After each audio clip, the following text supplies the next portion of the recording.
UDTF Thiruvananthapuram ജില്ലാ ചെയർമാനും UTUC Thiruvananthapuram ജില്ലാ സെക്രട്ടറിയും RSP സംസ്ഥാന കമ്മിറ്റി അംഗവുമായ ഡോക്ടർ നാവായിക്കുളം ബെന്നി സാറിന് സ്റ്റേറ്റ് ഫോർവേഡിലേക്ക് സ്വാഗതം.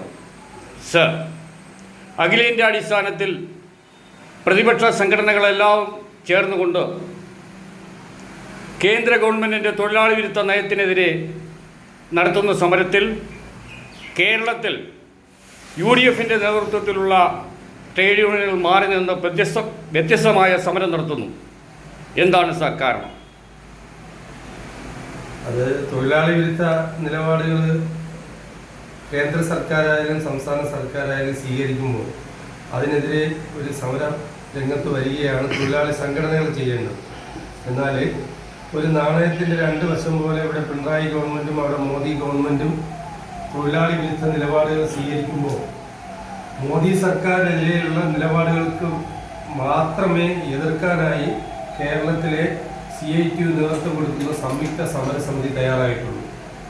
ഇക്കാര്യം ആദ്യമായി ശ്രദ്ധയിൽപ്പെടുത്തിയത് UTUC-യാണ്.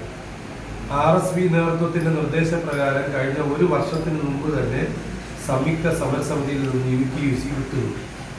എന്നാൽ തങ്ങളെടുത്ത നിലപാട് ശരിയാണെന്ന് ബോധ്യം വന്നപ്പോൾ UTUC എടുത്ത നിലപാട് ശരിയാണെന്ന് ബോധ്യം വന്നപ്പോൾ കഴിഞ്ഞ 6 മാസത്തിന് മുമ്പ് കേരളത്തിലെ UDFൻ്റെ പ്രധാനപ്പെട്ട കക്ഷികളായിട്ടുള്ള കോൺഗ്രസ് നേതൃത്വം കൊടുക്കുന്ന INTUC-യും മുസ്ലിം ലീഗ് നേതൃത്വം കൊടുക്കുന്ന STU UTUC നിലപാടിലോട്ട് വരികയും പ്രത്യേക ഒരു ഭാഗമാകാൻ തീരുമാനിക്കുകയും ചെയ്തു. അതുകൊണ്ടാണ് UDFൻ്റെ ഭാഗമായിട്ടുള്ള ട്രേഡ് യൂണിയൻ എന്ന നിലയ്ക്ക് കേരളത്തിൽ united democratic trade union front രൂപീകരിച്ചു.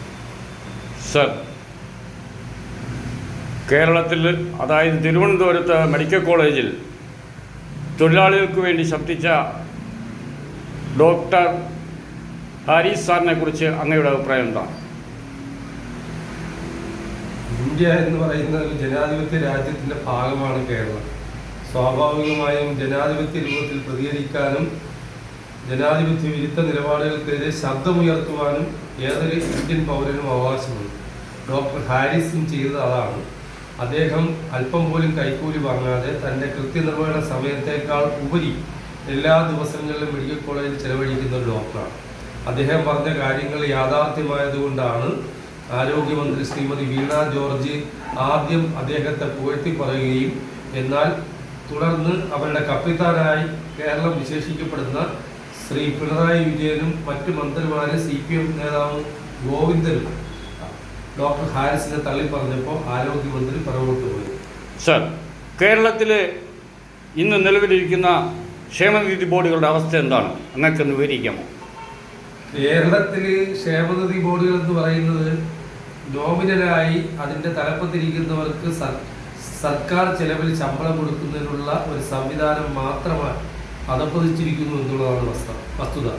നമുക്കറിയാം, ക്ഷേമനിധി ബോർഡുകൾ എന്ന് പറയുന്നത് ക്ഷേമ പെൻഷനുകളുമായി ബന്ധപ്പെട്ടല്ലാതെ കഴിഞ്ഞ നമ്മൾ ഏറ്റവും കൂടുതലായി നോക്കിക്കഴിഞ്ഞാൽ കേരളത്തിൽ കൺസ്ട്രക്ഷൻ വർക്കേഴ്സ് ഫെഡറേഷൻ്റെ അല്ലെങ്കിൽ കെട്ടിട നിർമ്മാണ തൊഴിലാളികൾക്ക് കഴിഞ്ഞ 17 മാസത്തെ ക്ഷേമനിധി കുടിശ്ശികയുണ്ട്. അതുതൊട്ട് മോട്ടോർ വാഹന തൊഴിലാളികൾക്ക് 6 മാസത്തെ ക്ഷേമ പെൻഷൻ കുടിശ്ശികയുണ്ട്. ഇപ്രകാരം യാതൊരുവിധ പ്രവർത്തനവും നടക്കുന്നില്ലെന്ന് മാത്രമല്ല, ഓരോ തൊഴിലാളികളും തങ്ങളുടെ അർച്ചാദയത്തിൽ നിന്ന് ഇതിലേക്ക് അടയ്ക്കുന്ന വിഹിതം സർക്കാർ കടമെടുത്താണ് സാമ്പത്തിക തൂർത്ത് നടത്തുന്നത് എന്നുള്ളതാണ് ഏറ്റവും വലിയ വിരോധാഭാസം. നമസ്കാരം സർ, ഇത്രയും നേരം സ്റ്റേറ്റ് ഫോർവേഡിനോട് സഹകരിച്ചതിന് നന്ദി.